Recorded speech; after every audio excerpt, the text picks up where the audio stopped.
Hello all, hope you are keeping well and staying safe at home, and hope our videos are bringing some kind of awareness and knowledge into your lives. We are trying our best to get the maximum information which is possible for all the students who want to apply abroad. If you want to hear about any new topic or something which we haven't covered in our videos till now, feel free to write down to us or leave a comment under this video and we will try to furnish that information to you. In today's video, we are trying to address one of the most challenging and important questions asked by students before beginning their application process for study abroad. And that is to know about the entire list of documents that they need to prepare before beginning their application study abroad plan. So without any further ado, let's get into the video and understand what are these documents all about. Please note that you have to create 3 sets of all these documents which I will be mentioning in this video. The first set would be the hard copy, which would be the original content, the original documents. The second set would be the duplicate or the photocopy, which we call it in our normal language, and of all these documents. And the third set would be the soft copy that will stay in your system because we need to send it through emails or through application portals to the universities. So these would be the 3 sets in which you need to collect all your documents and keep them. The first document in our list is the 10th certificate and the mark sheet. The second document is the 12th mark sheet and the certificate. This applies to all the boards. Now some boards do not have a certificate and have just one mark sheet. That is fine. You do not have to worry about the certificate in that case. The third important thing is the graduation. Now there are 4 important documents that need to be collected for your graduation. The first is the semester-wise mark sheet. Now there are a lot of students who ask us that they haven't received anything in the form of a semester-wise mark sheet from their university or college. In that case, you must be receiving some kind of an online portal result which you can take a screenshot of. So it is important for you to regularly take screenshots of all the semester-wise mark sheets that you get on the portal. Try collecting all 6 or 8 semester mark sheets that way. The second important document is the transcript. A transcript is the consolidated mark sheet of all the semesters and is given to you after the end of this last sem. In the consolidated mark sheet, you have the entire semester results as well as the total CGPA or the percentage which you have received after the final semester. This is the most important document. Why do I say so is because there is a lot of times that the universities actually ask you to post or courier this document to them once you have received the offer letter or before doing so. In that case, it is very important to get maybe 3 to 4 sets to be on a safer side of the transcripts from the university. A transcript always comes in a sealed envelope. The third important document is the provisional degree or the original degree. Now the students who have recently graduated might not have their original degree. It is completely fine to ask for a provisional degree from your university or college. Make sure they provide it to you as soon as possible as they can because provisional degrees are fairly accepted by universities as well as during the visa processes. The ones who have graduated quite early on and are applying after 3 to 4 years of their graduation should have and must have their original degree with them. Now the fourth document which I need to talk about is a backlog certificate. While most of the universities do not ask for it, it is still safe to keep a backlog certificate intact with you. It is just a sheet of paper or a letterhead from the university which states in normal language that you have these many number of backlogs in your entire stint of study. If you do not have a backlog in the entire course, you should have a no backlog certificate. This is the entire list for graduation.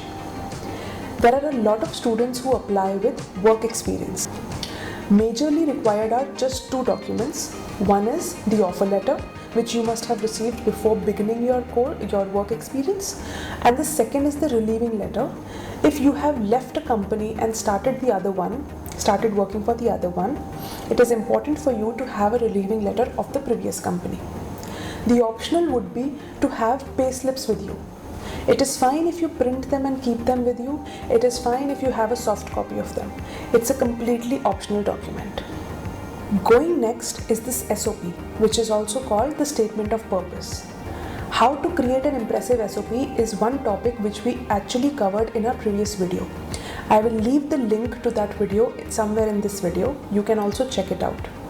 You need to prepare an SOP for each and every university you want to apply to. And the next important document is the LOR, the Letter of Recommendation.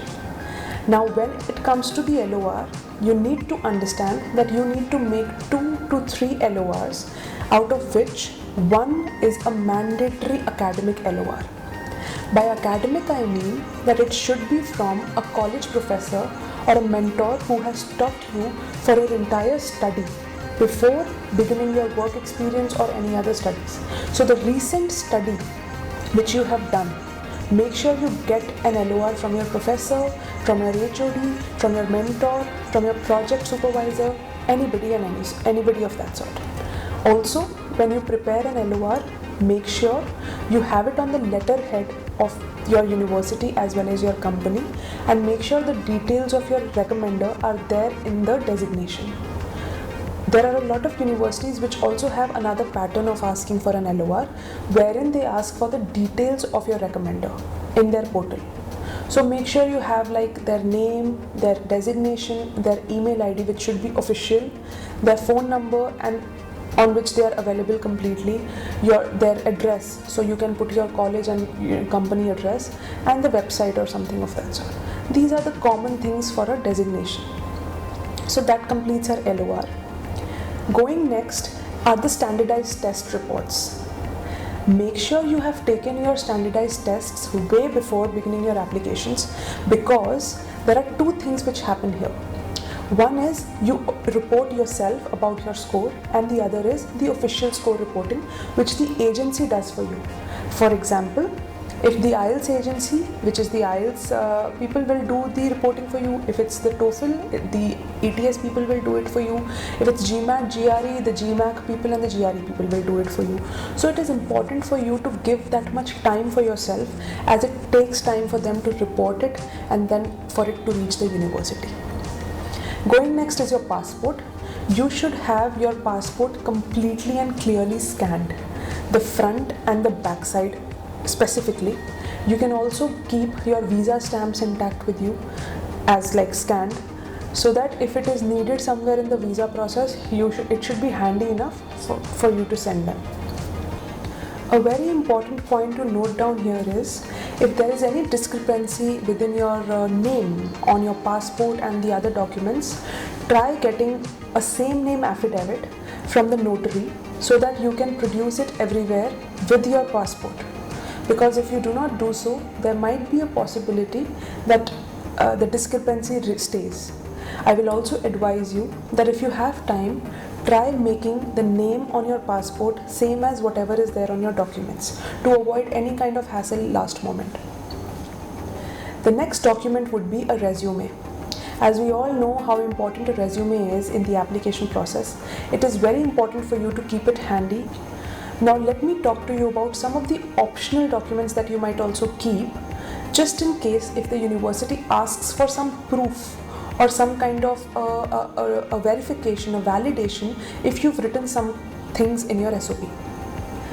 The documents which might include here are the certifications which you have taken till now, if you have, and if you want to mention them somewhere in your application.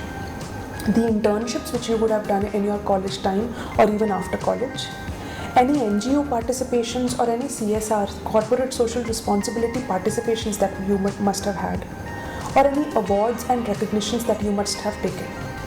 You can also include some online courses that you have done, and if you have certificates for that, try collecting and keeping them at one place.